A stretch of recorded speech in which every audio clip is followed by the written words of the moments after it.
Good afternoon. My name is Adrian Dix. I'm BC's Minister of Health. To my right is Michael Marchbank, the former President and CEO of the Fraser Health Authority, under whose direction we developed the commitment to surgical renewal in BC. We're honored to be here on the territories of the Lekwungen-speaking people of the Songhees and the Esquimalt First Nations. As all of you know, on March 16, 2020, to ensure capacity in our hospitals to address COVID-19 patient needs, we made the difficult decision, the very difficult decision, to postpone non-urgent scheduled surgeries. Our commitment to those whose surgery was postponed was that they would not be forgotten, and they have not been. I've asked Michael Marchbank to provide his guidance on surgical renewal, and on May 7th, Premier Horgan announced our commitment to surgical renewal in BC. On the same day, we began calling patients to see if they were ready to reschedule their surgery. We resumed non-urgent scheduled surgeries on May 18th and have been providing weekly updates on our progress at our Thursday COVID-19 briefings. Last week, we provided our 11th weekly update. In an undertaking of this size, and with the resurgence in COVID-19 or a potential second wave being legitimate concerns, setting target timelines and achieving them is essential. We said that we would provide written monthly reports on progress starting this month, and today is our first monthly report. The progress report covers the period from May 18th to June 25th and examines our progress in completing postponed surgeries and in meeting ongoing demand for the surgeries patient needs. We have key targets in our surgical renewal commitment. We said that we'd start calling patients May 7th to reschedule their surgeries. 62,744 patients have now been contacted about their surgery. We said we would start surgical services on May 18th and would increase over 4 weeks to near normal pre-COVID levels. On June 25th, we achieved 97% of operating hours for the same period in 2019. Given where we were starting from, an extraordinary achievement. We said that by May 31st, all private contracted facilities would be working at maximum available capacity, and we achieved this target in early June. We said that in June we would begin recruitment and training of new staff. Recruitment efforts have resulted in the hiring of 111 perioperative registered nurses, 6 perioperative licensed practical nurses, 60 post-anesthetic recovery registered nurses, and 35 medical device reprocessing technicians. Since April 1st, with 29 anesthesiologists have been recruited to positions across the province. And between April 1st and June 27th, 28 registered nurses completed their perioperative training and 23 more started their training. We said that on June 15th, all existing operating rooms would be running at full capacity, and they were. We said that from June 15th to October 15th, we would substantially add additional capacity through extending daily hours of operation, adding Saturdays and Sundays to the schedule, and opening new operating rooms where available. That work has started. We said in July and August we would optimize full capacity over the summer period, and today we will be reporting, and you'll hear from Mr. Marchbank shortly, surgical activities this summer. The surgical slowdown in activity this summer will be reduced by 52% against what happened in 2019 through vacation management. We said that in July we would present our first monthly progress report on surgical renewal, and today we are doing just that. And with that, it's my pleasure to introduce Michael Marchbank to deliver our first monthly progress report on the surgical renewal commitment. Michael. Thank you very much, Minister. It's my pleasure to present the first, as the Minister said, the first report. I will be taking us through a PowerPoint presentation, and hopefully everybody will find it helpful and informative. So an outline of the presentation, we are going to do a COVID-19 update. We are going to take a look again at our surgical renewal commitment updates and then the progress to date.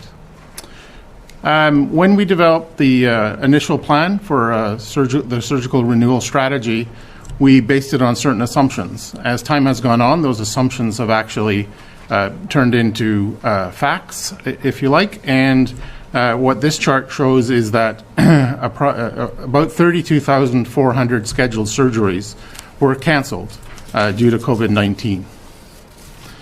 You can see on this chart that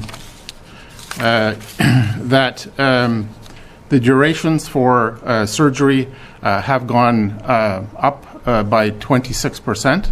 That was what we had found in the period, and you can see that done by health authority. So that reduced our throughput in the same amount of time. So less patients were getting their surgeries. You can see the wait lists. During the period from mid-March to mid-May, our wait list did actually increase by 7,900 cases, and you can see that on the blue on this chart. However, we believe there are 24,400 patients who normally would have come on the wait list who have not yet come on the wait list, but we believe that we will see those. Just for general information, prior to COVID, the wait list was 93,164. Today, at the end of this reporting period in June, it's 95,216. So in summary, we performed 32,400 fewer surgeries than expected. The surgical time, the length of the surgery increased by 26%. And although we added 7,900 patients, a further 24,400 patients that you would normally see still have to be, we'll still have to see those people. Now moving on to the second part of our presentation, it's the surgical renewal commitment update. And just a reminder of the components of our surgical renewal plan. The first was, of course, focusing on our patients. The second was increasing surgeries. The third, increasing essential personnel. The fourth, increasing resources. And then the fifth and last is the reporting of progress, or the timeline, which we are doing today. So as the Minister said in his introductory comments, we're calling each patient on the wait list prior to May 7th, 2020, to see if they're ready and willing to have their surgery booked during the period of COVID-19.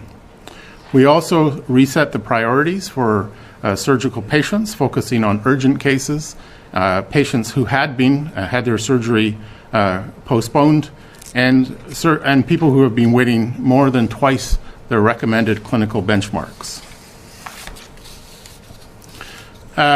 We had done previous work as we were preparing to increase surgery in BC already. And what we had done during that work is we had identified the availability of the physical capacity to provide these surgeries. And so we had the equivalent of 34,500 OR days a year. You can see the breakdown of those by private centers, after hours, weekends, eliminating or reducing summer slowdowns, and opening new ORs. Again, our assumptions for increasing surgeries.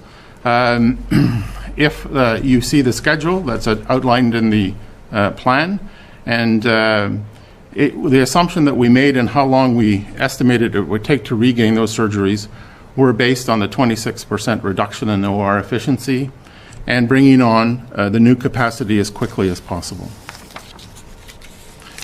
So you can see on this chart that it crosses over, if you like. So we catch up at about 15 months.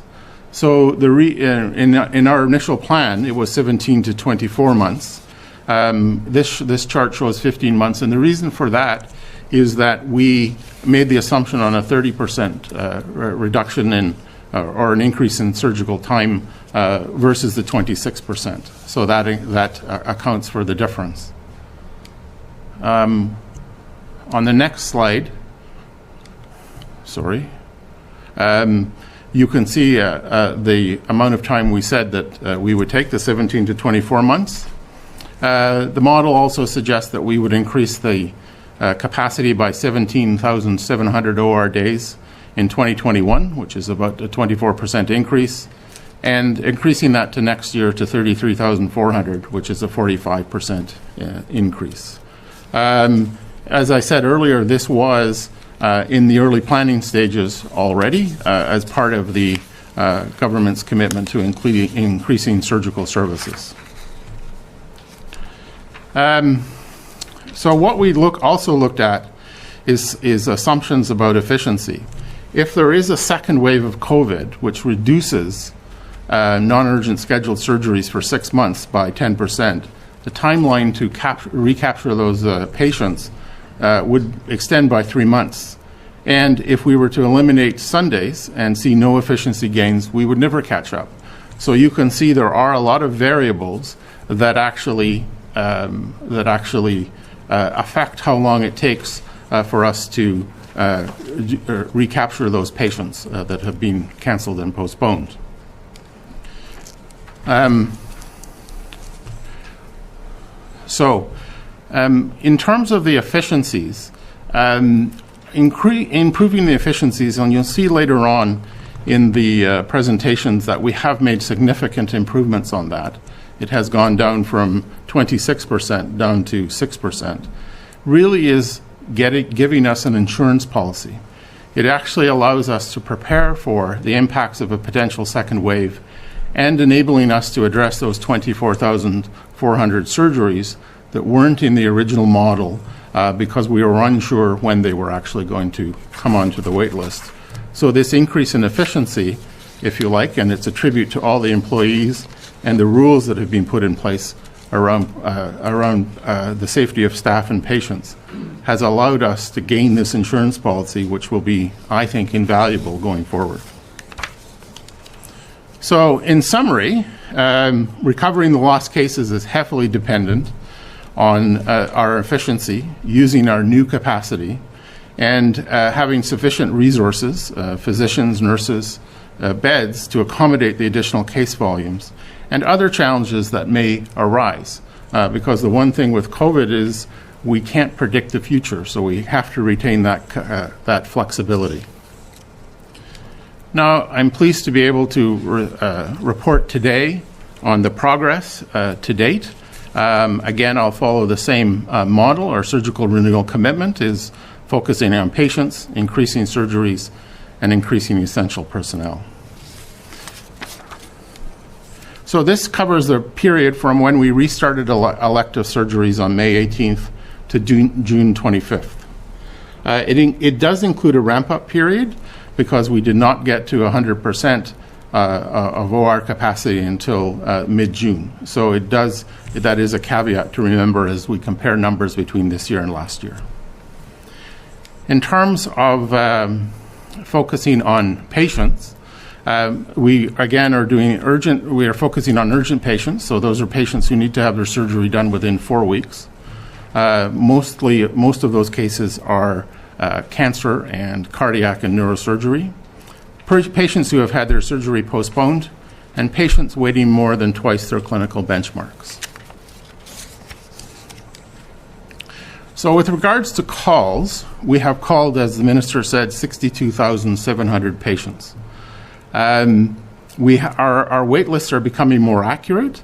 4,400 people have been removed from the wait list, and I'm pleased to say that the majority of patients are ready, willing, and able to come in for their surgery.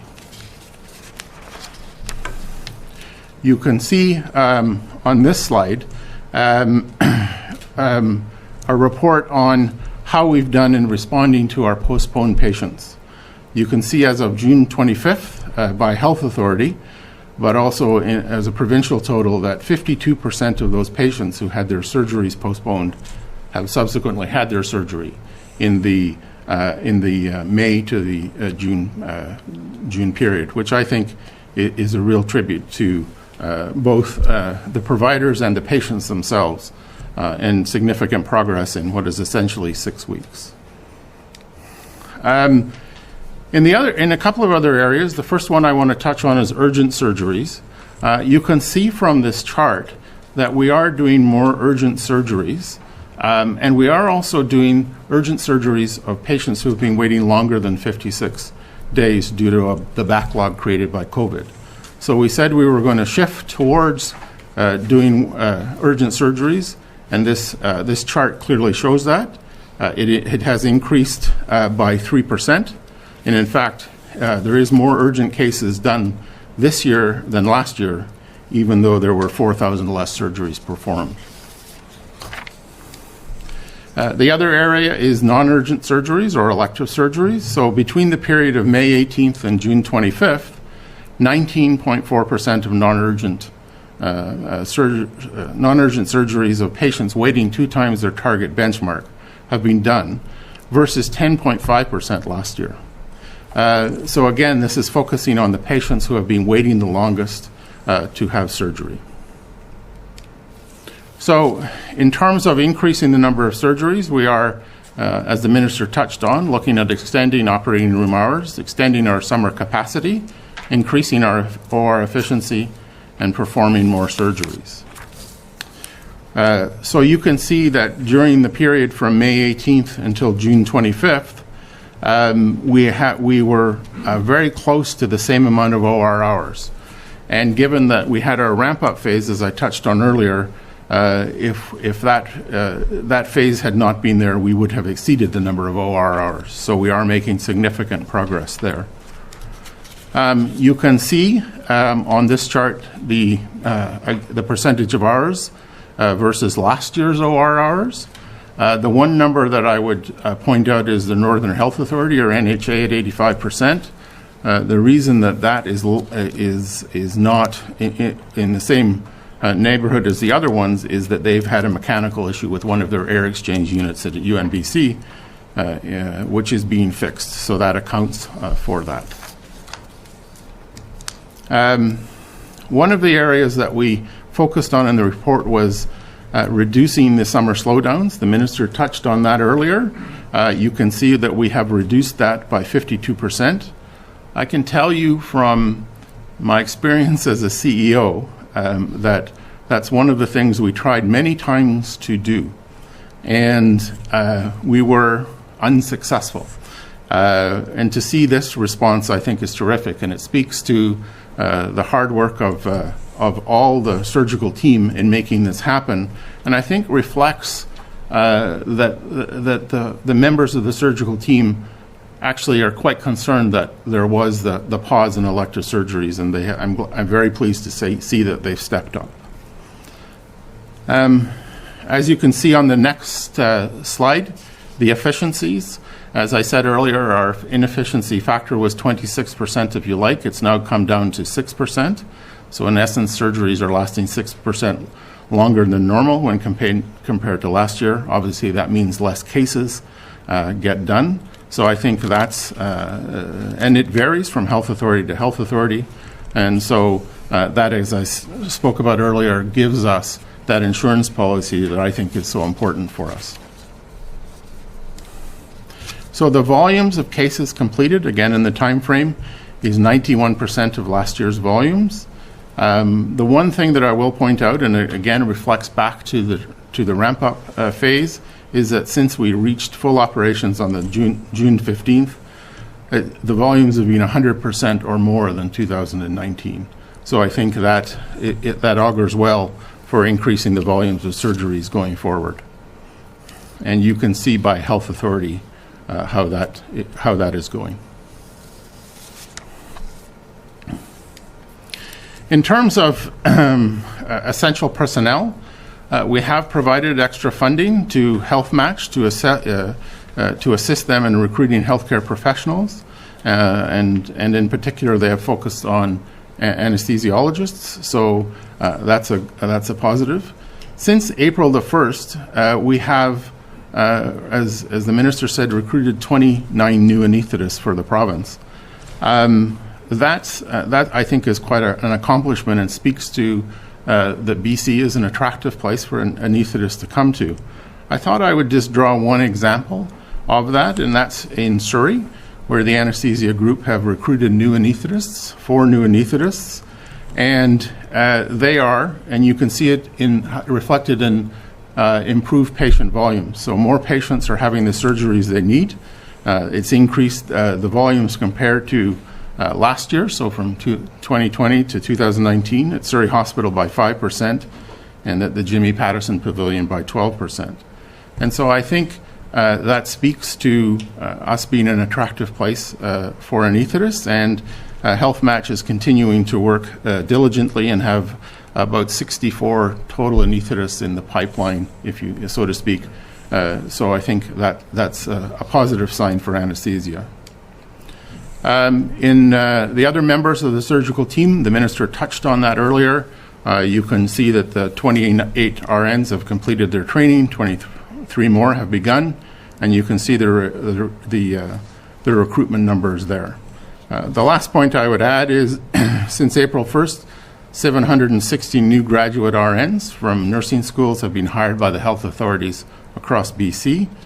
So that's just about half of the graduating class, and recruitment is still continuing. So in summary, 62,000 patients have been called. Urgent surgery volumes have exceeded last year's volumes despite the ramp-up period. There's been a significant shift in focus to the patients who have been waiting the longest, 2 times their suggested clinical benchmarks.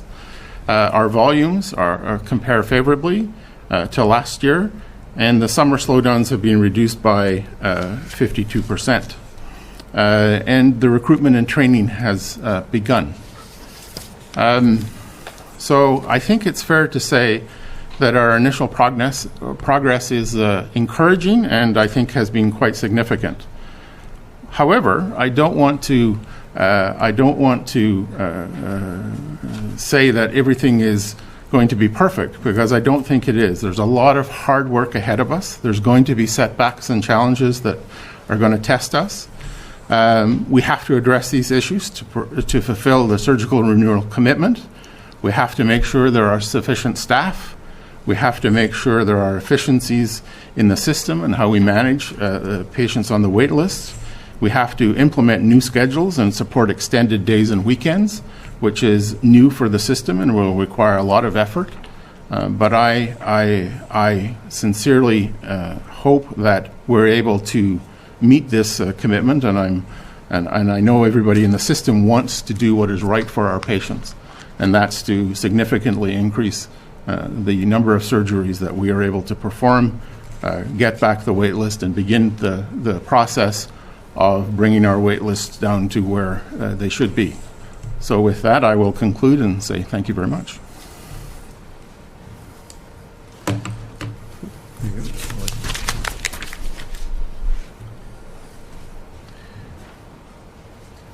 Thank you very much, Michael, and I just want to say, just in conclusion, how appreciative I am of the work that Michael is leading. He's been an exceptional leader in public health care many years, but his work on this project indicates our determination to follow the evidence, to have outstanding leaders, and to give them the opportunity to lead. And I'm so appreciative of Michael's role, just as Dr. Henry and Steve Brown have been extraordinary leaders of our emergency response to COVID-19.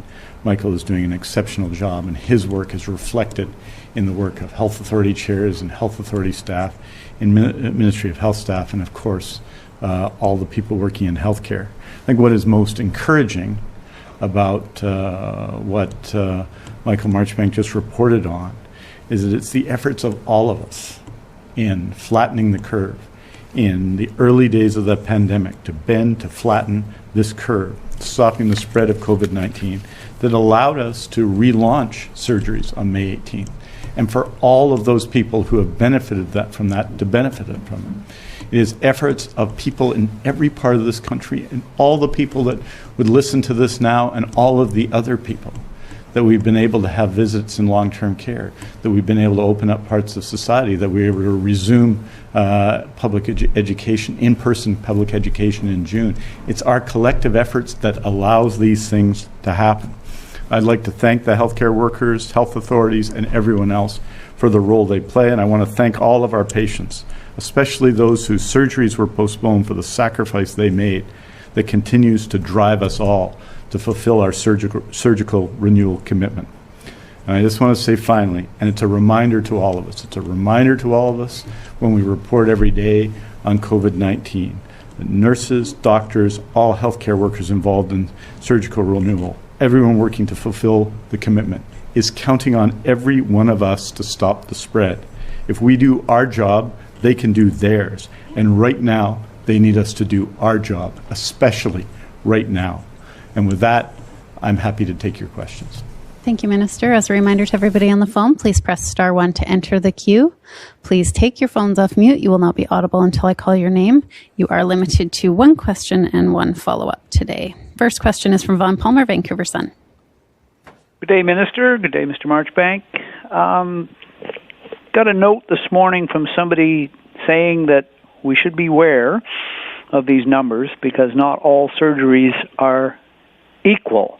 Some take a lot more resources and time, and the suspicion is that the numbers are being boosted by smaller, shorter, faster, less time-consuming surgeries to make the numbers look higher. Is there any way, looking at the numbers, to tell whether or not that's a fair criticism of what's going on here, please? I'll ask Michael to answer that first, and then I'm happy to follow up. I think, to be fair, as we started surgeries with the focus on urgent surgeries tend to be those such as cardiac and cancer and neurosurgeries. They tend to be longer surgeries, and so they would be they would be complex cases, and they would actually not. It would not. Your comments wouldn't be appropriate in that case. We have looked at the data, and there does not seem to be a significant shift other than in urgent that would indicate that we are pushing through shorter, easier cases.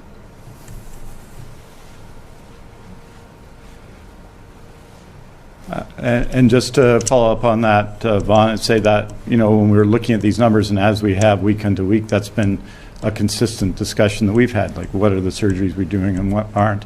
I just want to make the one point finally to that these are all medically necessary surgeries in the public system, which means they're all needed by people. And whether those surgeries are hip replacements, cardiac surgery, as Michael's referred to, cataract surgeries, whatever the makeup of those surgeries, they're all medically necessary and they're all effectively urgently needed. And that's the approach we're taking. But I think the specific answer to your question, Vaughn, because we've consistently looked at this, is the makeup of this the number of surgeries that's been done in this period is not really very much different than any other equivalent period in the past, except for the addition of more urgent surgeries.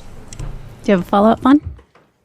Yes, please. I was quite struck by what you'd said about the holiday period in the summertime and the 52% saving or rollback, whatever you want to call it there, that as an administrator of a health region, you tried to tackle that in the past and hadn't gotten anywhere, and it's quite an achievement, and I would agree. The question I would have for both of you is this a one-time thing, or is this sustainable going forward? Can the healthcare system in British Columbia be changed to deliver these kind of results on an ongoing basis?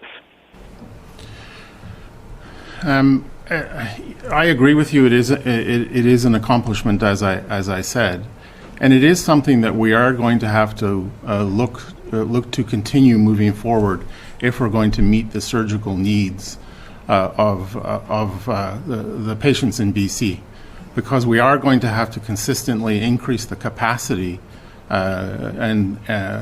so more patients can get done. So that will include how we schedule in the summer, but in order to do that, we are going to have to add those personnel that we talked about. The physical resources, i.e. the ORs, are there. The beds are there. We just need to increase the staff so that there is not felt to be a need for that summer slowdown, as well as extending on weekends. So we are going to have to do that, not only to catch up with the patients that have been canceled or postponed due to COVID, but also to meet the future demands that we know are coming and that we know are out there. And I think, Vaughn, it really reflects the approach we've taken in a number of areas. I mean, with respect, for example, to diagnostic testing and MRIs, we knew we needed to expand the numbers, but we also had to use those resources that we had, those MRIs we had, 24 hours a day. And what's happened in the years leading up to COVID was people have now got used to coming in and getting an MRI at 3 a.m, and I can't tell you how enthusiastic, regardless of how the temporary inconvenience people are, to take advantage of that. So we've increased the numbers, but we've dramatically increased how we've used the service. And of course, that does require more staff to do, but we're talking about using existing resources to their full. And that means the summer, and that means weekends. And that means you have to, of course, work with your team. You have to have more resources in place. But I think in a public healthcare system in 2020, we have to use the resources that we have to the fullest possible extent. And I think that's why it was so important to have someone with Michael's experience in charge of this, because I think he's helped us get there, as he did as the president of Fraser Health in our diagnostic, our ambitions for diagnostic services. And I think we can make the system more productive, and we need to work with our whole team, including surgeons, including nurses, including healthcare workers, to make that happen, including health sciences professionals to make that happen. Next question is from Richard Zussman, Global News. This is for Minister Dix, and it's a bit off topic here. Based on the information we saw yesterday, Minister, should British Columbians be worried that we could have to go back to phase 2 because of this potential of explosive growth of COVID-19? I think you heard from Dr. Henry and myself yesterday that, I'm concerned when there are 10 cases. I'm concerned when there are 15 cases. So when there's an average of 34 over 3 days, it absolutely has my attention, Dr. Henry's attention, all of our attention. And what it tells us is, because we know what we can do, because we showed what we can do in March and in April and in May and in June, that we have to use the tools at our disposal, and they can be used. Physical distancing is critical to that. And it's more important, I'd argue, when, say, in your case, Richard, or anyone's case, when you're working at the legislature, than when you're working out of your home. And that's true of everybody, and it's true when we travel, and it's true at every other time. So we just have to, I think, recommit ourselves fundamentally to what we've learned, which has worked. And we've seen it work. We produced a serology report that the BC CDC, this exceptional serology report, first of its kind in Canada, it showed how we flattened the curve. And people could see in that data their efforts. And so we have to continue to do that. There may be changes we need to make and adjustments we need to make, and you're going to see some of these in some of, I believe, in some of the orders this week as we work to improve and to cut off potential transmission. And you see it in the work we're doing right now, for example, in Kelowna in interior health. Working with the business community, working with the municipality in Kelowna, Mayor Bazran, working with the opposition MLA, Norm Letnick. We're all working together to communicate better. So we have there, for example, in delivering our message, a lot of social influencers who have been involved in putting out messages in the last few days. A renewed commitment to address areas where we have seen transmission, for example, resorts and houseboats and others. And so I think we are going to have to adjust and adjust and adjust again and again and again throughout this pandemic, which I remind everybody is not going away. There is no cure and there is no vaccine. So we have to continue to make these efforts. We continue to have to make adjustments, and we will under the direction of the medical experts. And we all have to continue to be committed, and that's worked for us so far. We know it will work, and we have to continue to double down on what's made British Columbia a leader in this area. We can't rest on our laurels, though. We see it in Washington State. There was a day when there was more than 1,000 cases. We saw it in Alberta yesterday, which had 3.5 times the cases we had, and we were struck by the number of cases we had. So imagine. I think we have to learn from this, and we have to know that if we continue to do the things that we're supposed to do, we can have surgery, we can have visits, we can get out in the community, and we can enjoy our summer. Do you have a follow-up, Richard? I do. And you mentioned these new regulations that will come in this week. And you keep mentioning houseboats. Like, are there cases linked to houseboats? We heard this mentioned yesterday by Dr. Henry, but no specifics. And who are these regulations going to target? Is this going to be restaurants, bars, resort operators? Like how broad or how specific will these new regulations be? No, I think we have to make some adjustments working with these sectors to make improvements. But we also have to acknowledge that there are unorganized circumstances that were involved in this outbreak in Kelowna, and that we have to take responsibility for those. We have to work with the owners of certain businesses to improve the circumstance in those businesses, and that's the purpose of it. So a lot of it won't be new regulation, although I expect some adjustments in those things, and you'll see that in public health advice and potentially in public health orders. But it's also the work we have to do together, the commitment we have to make to one another. And the final thing I'd say is we have to operate with our eyes open, with the understanding that the people we're most likely to affect negatively by not following the guidance of Dr. Henry are the ones that we love the most. I tell people, Richard, I live, my wife Renee and I live in an apartment from about 800 to 850 square feet. And while under the order, we could have quite a few people there. As a practical matter, our maximum would be 4. It just would be 4. And we all have to look at this practically. And finally, when people are having parties within the guidance of Dr. Henry, we have to keep track of who's there, and somebody's got to be responsible for that, because if something happens that allows us to do what we absolutely have to do, which is trace the contacts and break the chains of transmission. If we can do that, we'll have a lot of success. Next question is from Camille Baines, Canadian Press. Hi there. I'd like to know if there's been any consideration of modeling being done to take into account the number of COVID cases the system could handle to keep this surgical renewal plan on track. Well, that's some of that preparation, of course, has gone on, has been going on from the time really of the changes we made in acute care in March and April. If we have a second surge, whatever you would describe it, whether now or in the future, we are modeling based on our own experience in BC now. So as you know, in March and April, we had about 20 COVID-19 centres, which were essentially our major acute care hospitals in BC. As we plan for the fall, we're going to adjust that. One of the reasons you adjust that is to maintain in a number of those hospitals surgical capacity. So we may have fewer COVID-dedicated hospitals for that reason. So we're learning all the time. And I think it's one of the strengths of Dr. Henry and Steve Brown and Mr. Michael Marchbank and others, is that we haven't got it right every time, and they haven't got it right every time. But we have been prepared to make adjustments where required. That's what we're doing this week, and that's what we're doing as we prepare for the fall and for a period where, regardless of what happens with COVID-19, we're expecting, of course, in flu season to see an increase in respiratory conditions. Do you have a follow-up, Camille? Yes. If there is a surge in cases, and even if there isn't, has there been any looking at how technology could be used to see, for patients to see specialists, because first they're waiting to see the specialist, then they're waiting to have the surgery. How could those two wait times be compacted?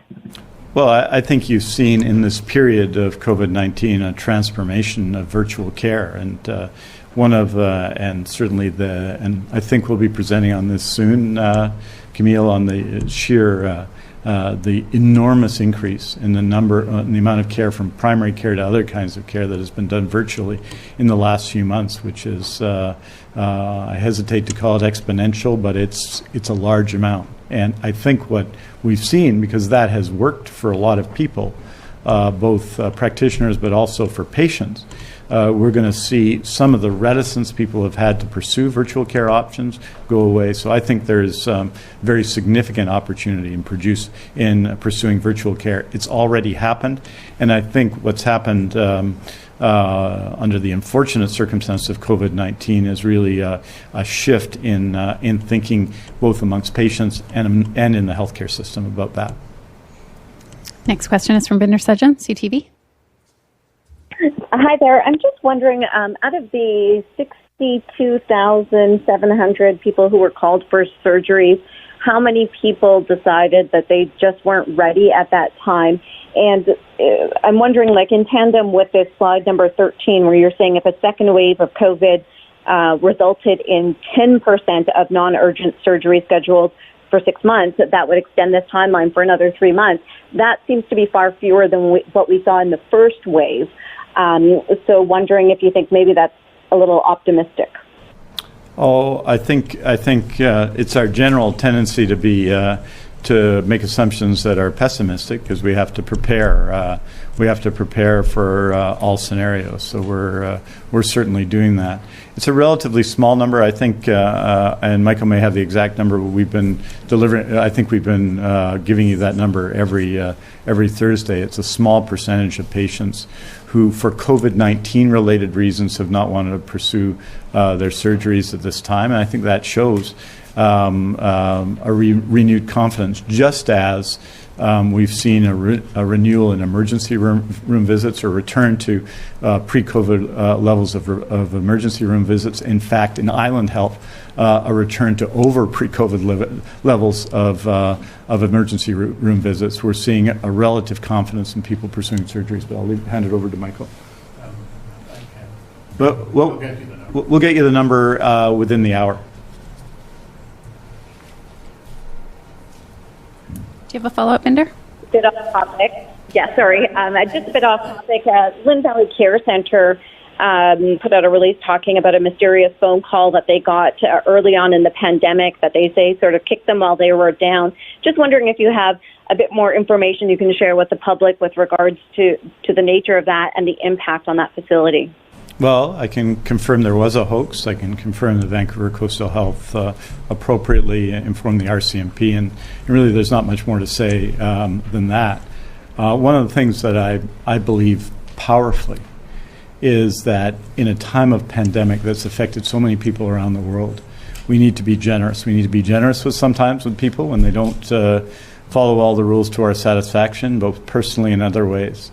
As long as people's intent is there, as long as they're trying to be good people, as long as they're doing their best, I think we've got to be generous, and we've got to be especially generous to the people who have tested positive for COVID-19 and all of the physical damage that can cause, but also obviously the anxiety that can cause to them and their whole communities. So on all of those circumstances, I think generosity and kindness is absolutely appropriate.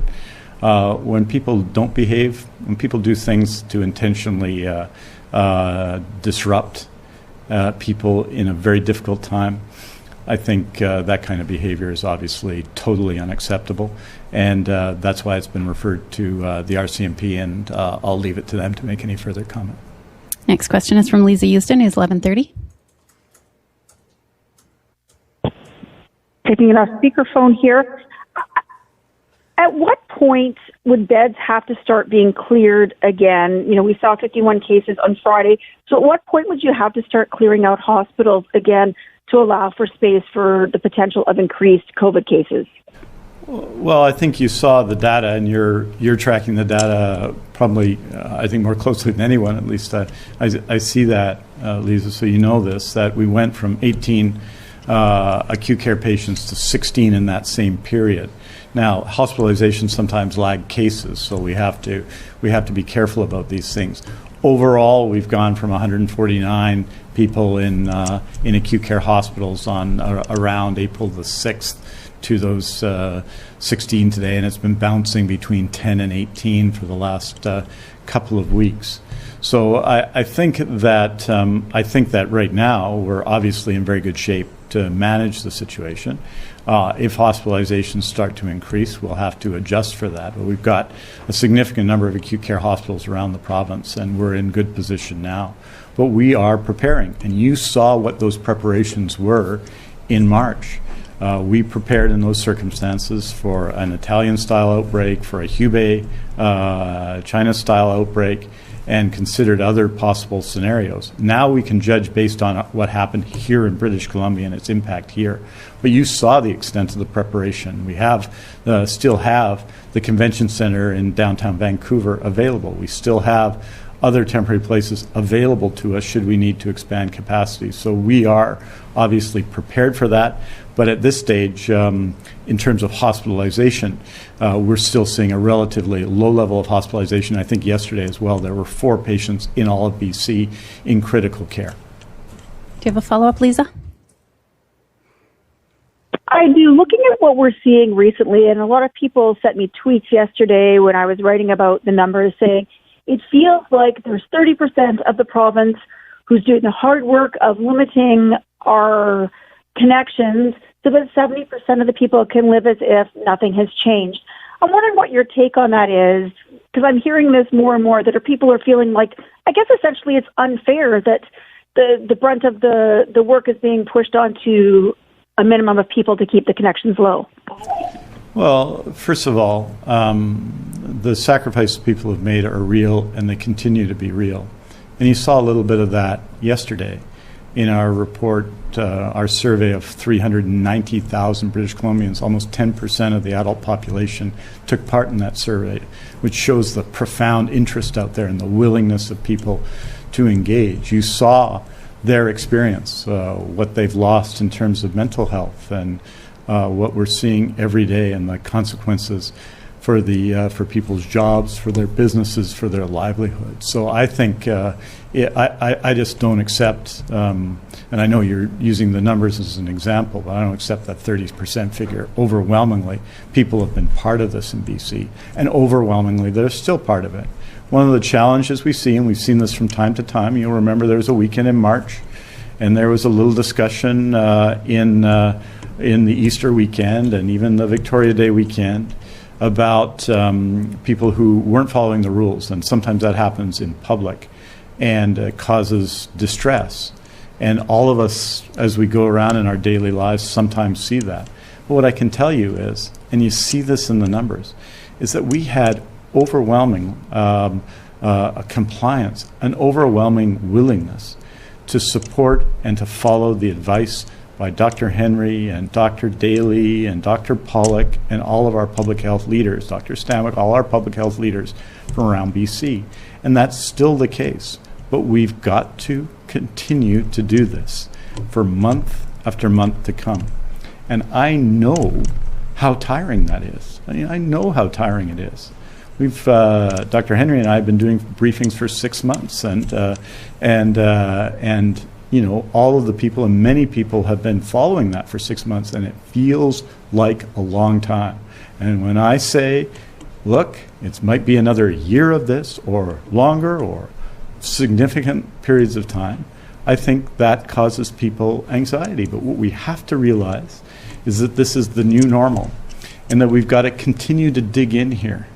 Because what we do by following the advice of Dr. Henry is to allow people who are suffering to get surgery, allow seniors in long-term care to get visits, allow people to get back to work, allow children to get back to school, allow the people that we love and care for to be able to live normal lives within the constraints of a pandemic.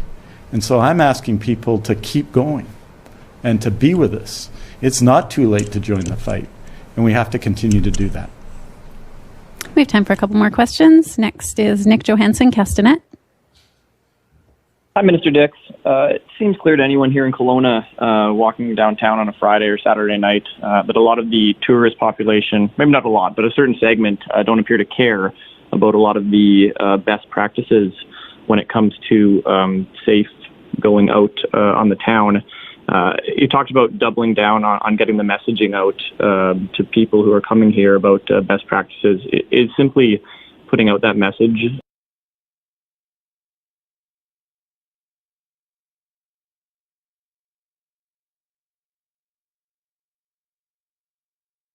that maybe don't watch Dr. Henry and me at 3 o'clock, that maybe don't read Castanet or go on CHBC or listen to Phil Johnson or to Chris Walker in Kelowna, right? We need to reach people. And so part of the communication of that message is finding new ways to do that. And I'm so proud, and you'll see it on Instagram, the work of different people in different walks of life, from people involved in fitness to food, to tourism, to community activities, who are posting on Instagram right now to get that message out. It's not the sole response, but it's a response. Secondly, obviously, we're engaged in very significant contact tracing. And what we're saying to people is, help us. If you're in a group, note, as we ask restaurants to do, who's in the group. So should something happen, we're able to respond. Because if you respond quickly, and you've seen this in previous presentations by Dr. Henry, our ability to control transmission is greater after 1 day than it is after 2 days, than it is after 3 days. So we need to do those things. We need to continue to take action and to refine and to improve our strategy with respect to health orders, and that will continue to happen, and it will continue to be led by medical health officers. And we've got to work with all the partners. This is a community effort. And I just ask people not to be deterred if they see someone they don't think is acting the way they should. That doesn't mean they should be disappointed in that. That we need to work together to do better. And the final thing I want to say is this, that a lot of the people we're counting on to help us in this, people who work in liquor stores, serving staff in restaurants, when they ask people to do something, I know that's not what one goes. Sometimes one goes to a restaurant to relax and to be outside of the constraints of normal of our normal lives. But we need to be especially respectful to those people who are trying to ensure that our safety is maintained. People who work in restaurants, people who work in tourism, people who work in liquor stores, people who work in grocery stores. To be respectful of them, because their role is as important as Dr. Henry's and is as important as mine. Do you have a follow-up, Nick? Yeah, we've heard here at Kelowna General Hospital, where we've had 6 confirmed cases of COVID. We've heard that staff members who've been exposed to their coworkers who tested positive but aren't exhibiting symptoms themselves, they've been encouraged to continue to come to work until they receive any positive test results. Is this a wise policy? And what would you say to the staff and potential patients who might have concerns about coming to the hospital? Well, I can say that our efforts to control transmission are being led by outstanding public health leaders, and they're giving the advice that they see as appropriate in the circumstances based on the evidence. And, I know that there's lots of desire to talk about individual cases, which we don't do unless it's needed, unless we need to do it. We declare outbreaks where it's appropriate to declare outbreaks, and we have not been shy in doing that. But we have some of the most outstanding public health leaders in the country, led by Dr. Henry, and they make those decisions based on need, and they are living COVID-19. And I can assure you they wouldn't take any steps to put people in harm's way. Last question is from Keith Baldry, Global News. Minister Dix, yesterday Alberta reported 368 cases over 3 days, one of their biggest increases for quite some time. A surge in hospitalizations to more than 80 now, including another increase in ICU cases. Given the extensive travel between both provinces that will occur this summer, how heightened are your concerns about what's happening in that province in terms of people bringing the virus into BC or British Columbia, going to Alberta and bringing it back here? Well, I think if you look at what's happened around Kelowna and the cases that have come out of the last number of weeks there, those cases are now include the Vancouver Island Health Authority, the Vancouver Coastal Health Authority, the Fraser Health Authority, the Interior Health Authority, and of course other provinces. And what it tells us is that we are not isolated in British Columbia, that we have to take the steps necessary, that we are living in a sea of COVID-19, whether it's Washington State, whether it's Oregon, whether it's California, whether it's Alaska, or whether it's Alberta. And so what that tells us is that in order to continue to flatten the curve, we have to follow the advice of Dr. Henry. It should be a call to us about what can happen when that doesn't happen. And we shouldn't make any mistake about this. They have outstanding public health leaders in Washington State, and they've had days of more than 1,000 cases. They have outstanding public health leaders in California. They have outstanding public health leaders in Alberta. And so we should not be naive about this. What happens in British Columbia is very much in the control of British Columbians, as Dr. Henry said yesterday, and we have to continue to act in that way, in this new normal, to enjoy our summer, but to stop the spread of COVID-19. Do you have a follow-up, Keith? Yes, the survey yesterday suggested that 4 out of 5 British Columbians back the public health measures. Again, to our neighbor to the east in Alberta, do you think that same level of support exists amongst Albertans towards those public health measures? Well, I think that people in Alberta have done extraordinary things as well. Healthcare workers in Alberta, doctors, nurses. I'm in touch regularly with the government of Alberta. So, I think what's really important is for us to, of course, recognize the sacrifices and the achievements that have made up to now here. Understand that the pandemic is still on.